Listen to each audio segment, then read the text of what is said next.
Bonjour, je suis Monsieur Stessimaba et dans cette capsule, nous allons parler des transistors de type NPN. Bien entendu, nous allons ici voir trois points essentiels. Donc l'essentiel à savoir pour le niveau de troisième. Nous allons en premier point présenter le transistor, son symbole et son rôle, l'intérêt dans un montage électrique ou électronique, la courbe caractéristique IC en fonction de IB. Et à partir de cette courbe, nous allons étudier les trois régimes de fonctionnement du transistor. Cette capsule est de niveau troisième, transistor de type NPN. Déjà, ce qu'il faut savoir, qu'il existe deux types de transistors. Donc, on se concentre ici sur le transistor de type NPN. 1. Présentation du transistor, rôle et symbole. C'est quoi un transistor? Sur l'image qui vient d'apparaître, nous pouvons voir différents modèles de transistors. Là. Et nous pouvons avoir ici une broche, là, une broche, deux broches, trois broches. Ici également trois broches, là trois broches.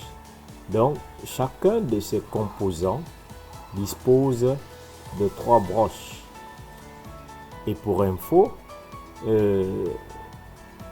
ce ne sont pas les seuls modèles qui existent. Il existe des modèles encore plus petits de transistors de l'ordre du millimètre qui sont présents soit dans nos smartphones, soit dans nos ordinateurs. Ils sont très utilisés puisque c'est l'invention qui a changé la manière de penser électronique. Alors, après ces observations, c'est quoi un transistor? Il faut noter qu'au niveau collège, c'est le premier composant étudié qui possède trois bornes ou trois broches. De la sixième en quatrième, nous, on s'est intéressé au dipôle, composant électrique ou électronique à deux bornes. Là, c'est un composant qui possède trois bornes, encore dit trois broches. On peut donc, sur cette base, donner une définition simple au transistor. Le transistor est un composant électronique à trois bornes. Donc, quelles sont ces bornes? On a une base, un collecteur, un émetteur. Donc, voilà les trois broches du transistor. Son symbole, voilà. On peut reconnaître le symbole, ici la base, reconnaissable au symbole B, le collecteur, vous l'avez deviné, au symbole C, et l'émetteur au symbole E. J'ai dit à l'entrée qu'il existe deux types de transistors. Ici, on est en présence du transistor de type NPN. Et de par son symbole, il est reconnaissable au sens de la flèche ici, qui regarde vers l'émetteur, qui indique le sens de sortie du courant électrique. Donc, on introduit un courant de base, il y a un courant de connecteur et ensuite le composant émet un courant qu'on va désigner sous le nom de IE. Donc ici, on aura un courant IB qui va entrer ici. On aura un courant IC au niveau du collecteur qui va entrer ici. Et la somme de ces courants va produire un courant IE, l'intensité du courant émise. voilà, qui sera déployé dans le circuit. Quel est l'intérêt et le rôle de ce transistor? Ah oui, avant de poursuivre, je vous ai présenté le symbole du transistor NPN. On va donc également vous présenter le transistor PNP. Voilà, au moins on sait de quoi on parle. Voilà, et la flèche sera orientée dans ce sens. Voilà. Ici, on a la base, le collecteur et l'émetteur. Voilà un transistor PNP. Vous voyez, reconnaissable au sens de la flèche. Maintenant, quel est l'intérêt d'un transistor? Pourquoi ce composant a été révolutionnaire? Dans un montage électrique, le transistor, en fonction de son régime de fonctionnement, joue le rôle d'amplificateur de courant, amplificateur, c'est-à-dire qu'il va augmenter le courant, et d'interrupteur électronique. Le rôle du transistor est défini dans un circuit en fonction de son régime de fonctionnement. Ces trois régimes, nous allons les présenter tout à l'heure. Donc, le régime de fonctionnement dans lequel sera le transistor nous dira si le transistor est en mode amplificateur de courant, donc s'il va amplifier, augmenter le courant, ou s'il va jouer celui d'interrupteur. Donc, deux positions, ouvert ou fermé. On connaît l'interrupteur. Soit il est ouvert, il ne fait pas circuler le courant, soit il est fermé, la boucle est bouclée, le courant circule. Donc, voilà les deux rôles d'un transistor. Soit il amplifie le courant, soit il joue le rôle d'interrupteur. Voilà son importance dans un circuit. Donc, on n'a plus besoin de venir actionner manuellement une commande pour que le circuit soit en arrêt ou pour que le circuit démarre. C'est interrupteur électronique. Deux caractéristiques IC en fonction de IB, l'intensité du courant du collecteur en fonction de l'intensité du courant qui arrive à la base. On peut observer ici que lorsque IB vaut 0, IC également vaut 0. Donc pour IB égale à 0, IC égale à 0. Voilà. Dans cette situation, le transistor est en régime bloqué. Donc, on va l'écrire. Régime bloqué.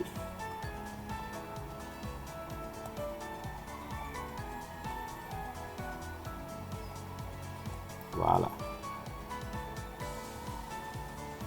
Dans ce régime, on a IC qui est égal à IB qui est égal à 0. En deux termes, il n'y a pas de courant dans le circuit puisqu'il n'y a aucun courant de base, aucun courant dans le collecteur. Donc ici, quel est le rôle du transistor? Puisqu'il n'y a pas de courant, on va se souvenir que le transistor ici joue le rôle d'un interrupteur ouvert. Le transistor, on va l'écrire, le transistor joue le rôle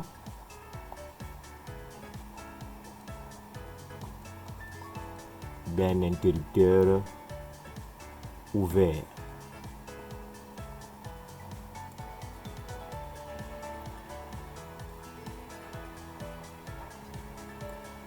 Voilà. Donc, notre transistor Et comme cet interrupteur, il est ouvert. Donc ça, c'est le régime bloqué. Lorsque IB est égal à 0, puisque c'est IC en fonction de IB. Donc s'il n'y a pas de courant de base, il n'y a pas de courant au niveau du collecteur, le transistor est bloqué. Interrupteur ouvert. Ensuite, nous pouvons voir ici une sorte de droite.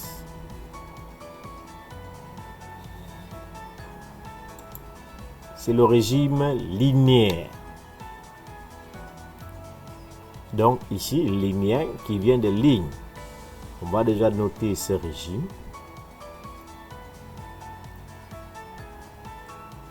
Régime linéaire. On dit encore régime actif. Voilà. Et ici, on peut observer, comme on l'a vu en classe de 4e, puisqu'ici on voit les fonctions affines, 4e ou 3e, si j'ai bonne mémoire. Nous n'allons même pas aller plus loin. On prend le cas de la 3e avec les conducteurs ohmiques, dont la caractéristique est une droite qui passe par l'origine. Nous avons ici une application linéaire. Et qu'est-ce qu'on peut dire de IC en fonction de IB? Donc, dans cette zone où le régime est linéaire, on peut noter que IC est égal à un coefficient qu'on va désigner sous le nom de bêta fois IB. Voilà.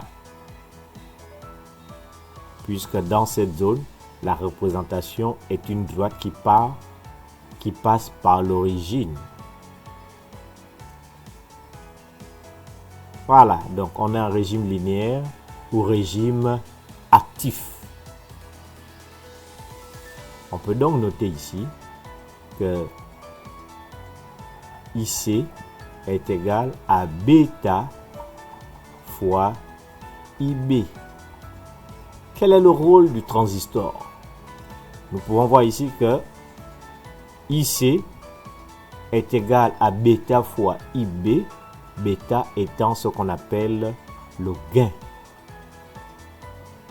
Donc lui, c'est le gain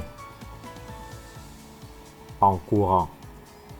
Donc l'intensité du courant qui arrive à la base est augmentée. Donc ici, le transistor est un amplificateur.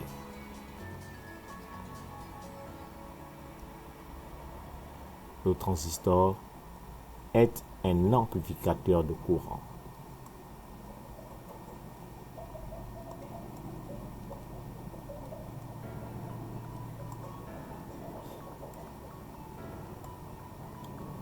Voilà.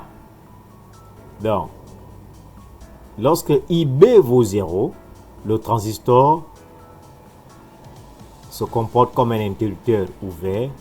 Lorsque on est en régime linéaire ou régime actif, le transistor joue le rôle d'amplificateur de courant. Voilà. Donc, quel que soit, plus IB augmente, nous pouvons le voir ici. Lorsque IB augmente, IC, lui également, augmente. Donc, IC est amplifié ici.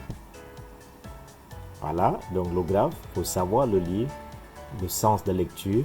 Donc, lorsque IB, ici, ça c'est l'intensité IB. Lorsque IB augmente, IC, lui aussi, augmente. Voilà.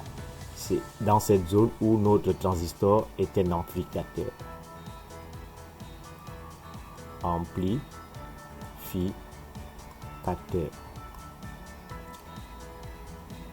Donc, ça c'est le régime linéaire. On va noter ici amplificateur également. Il va augmenter le courant IC. Et vous observez bien la courbe, la zone dans laquelle le transistor est un amplificateur. Donc, lorsque un courant IB existe et que, quel que soit en fonction du courant IB, le courant IC, l'intensité du courant dans le collecteur augmente, on est en zone d'amplification. Maintenant, il nous reste à dire ce que représente le palier ici.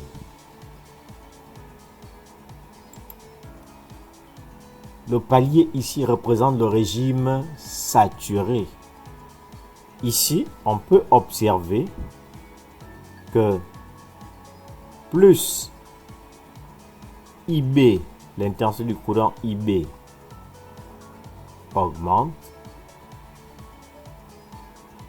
IC, lui, par contre, l'intensité de courant IC n'augmente plus, puisque là, la droite est horizontale. Donc, on a un palier. Donc, quelle que soit la valeur de IB ici, IC est égal à une constante. On est en régime saturé.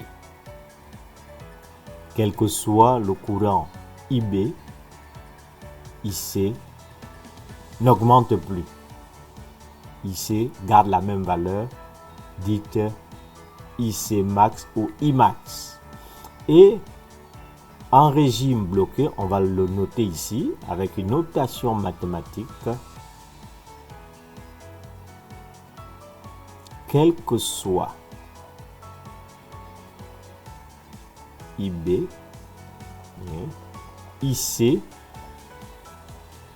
est égal à IC à Imax, qui est une constante. Rôle du transistor, c'est ça qui nous intéresse.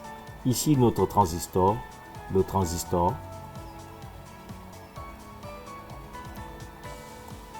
joue le rôle d'interrupteur fermé. Interrupteur fermé. Donc, dans cette zone, voilà. Donc ici, le rôle interrupteur fermé. Résumons. Lorsqu'il est en régime bloqué, le transistor joue le rôle d'un interrupteur ouvert. Aucun courant ne passe. Lorsqu'il est en régime actif ou régime linéaire, il joue le rôle d'amplificateur de courant. Donc, il augmente le courant ici. Et lorsqu'il est en mode saturé, le transistor se comporte comme un interrupteur fermé. C'est ce qu'on a présenté lorsqu'on a donné les rôles des transistors en fonction du régime de fonctionnement. Donc, on peut observer ici qu'on a trois régimes de fonctionnement. Le régime linéaire, le régime bloqué et le régime saturé. Donc voilà, en fonction de la courbe caractéristique,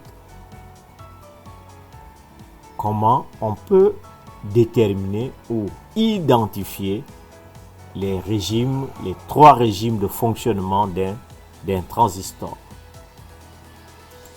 Troisième point, on va étudier ces trois régimes. En particulier, on en a fait tout à l'heure une présentation succincte. Bien, le régime de fonctionnement du transistor va dépendre de la tension base émetteur, donc la tension entre cette broche-là et celle-ci qu'on va désigner sous le nom de UBE. C'est la tension UBE. Voilà. C'est ça qui va influencer le rôle ou le comportement du transistor inséré dans un circuit. On note la tension UBE, la tension entre la base qui existe entre la base et l'émetteur, joue un rôle central dans la détermination du régime de fonctionnement du transistor. Donc, en fonction de cette tension, on va définir soit le régime bloqué, soit le régime saturé, soit le régime linéaire. La tension à partir de laquelle le transistor est en régime actif, UBE, sensiblement égal à 0,60 volts. UBE doit être compris entre 0,60 et 0,70.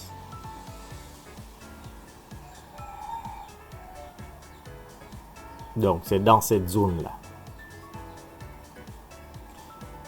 Régime bloqué, nous l'avons dit tout à l'heure, que le transistor se comporte comme un interrupteur ouvert. Donc, aucun courant ne passe. C'est-à-dire qu'on n'a pas atteint la tension seuil. La tension de fonctionnement du transistor. Donc, dans ce régime,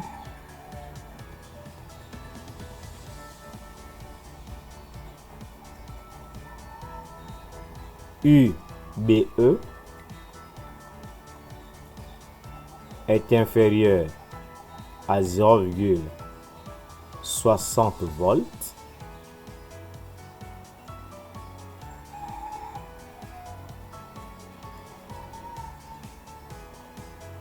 IB est égal à 0 et IC est égal à 0. Le rôle du transistor. Le transistor est un interrupteur ouvert.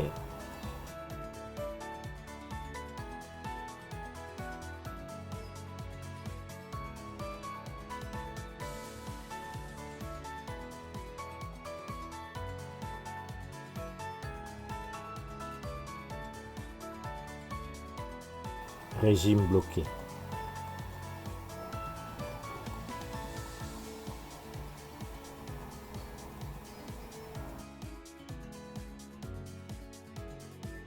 Ensuite, régime linéaire ou régime actif.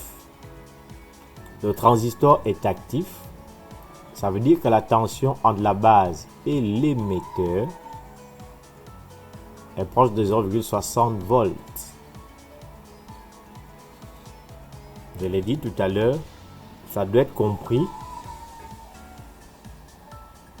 Ça doit être compris entre 0,60 volts et 0,70 volts.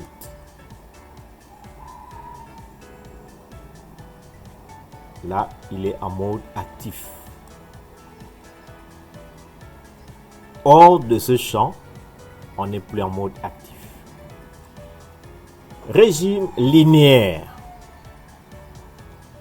UBE égale à 0,60 volts. La tension entre la base et l'émetteur. Donc ici, la tension entre ces deux broches. Et ça, UBE.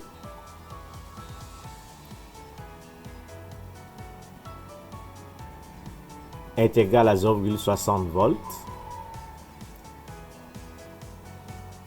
On est en régime actif. Régime linéaire.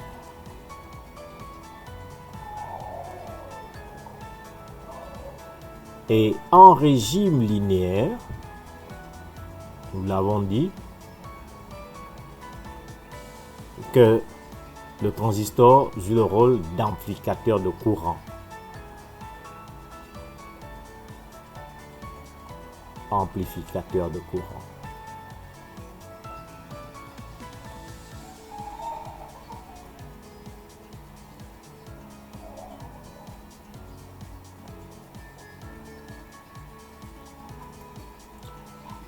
Et enfin, les lois Et enfin, les lois électriques. Dans ce régime, on l'a déjà vu que l'intensité du courant du collecteur est égale à bêta fois l'intensité du courant à la base. Bêta étant désigné sous le nom du gain en courant. C'est le coefficient d'amplification. Et dans cette zone également, on sait qu'on a un courant IB qui arrive ici, un courant IC qui arrive là, et un courant IE émis par le transistor.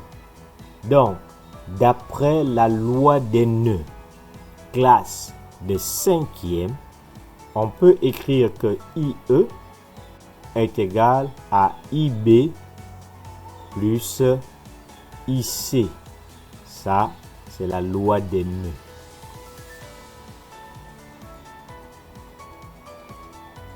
Ou loi des courants bifurqués. Voilà. Donc, en régime linéaire, voilà les deux lois qui s'appliquent.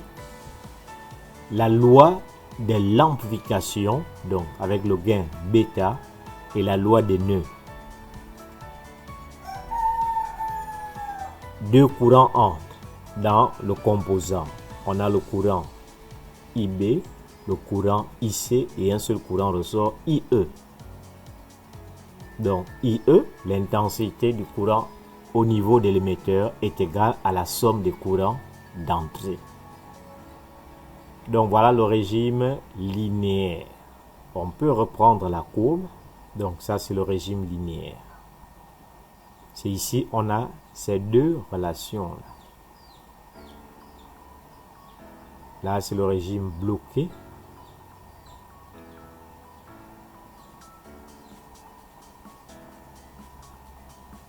Là, c'est IB, IC. Maintenant, dans le régime saturé. Dans le régime saturé, on n'est plus dans le régime actif.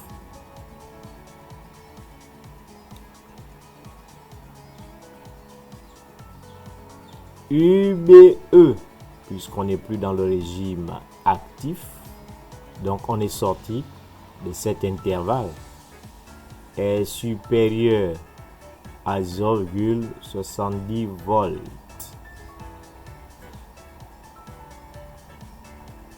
Régime saturé.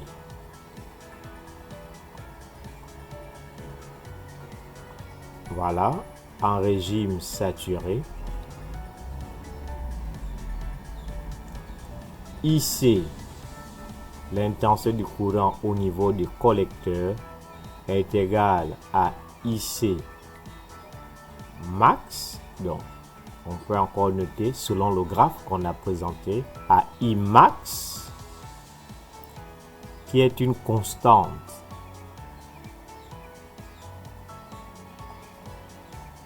Donc, IC ne change plus, quelles que soient les valeurs de IB.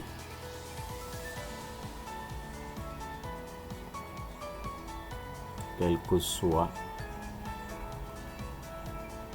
les valeurs de IB. Voilà ce qu'il faut retenir du transistor de type NPN. Son régime de fonctionnement dépend de la tension entre la base et l'émetteur. En régime actif, la tension entre la base et l'émetteur est comprise entre 0,60 volts et 0,70 volts. En dessous de cet encadrement, on est en régime bloqué. Aucun courant ne traverse.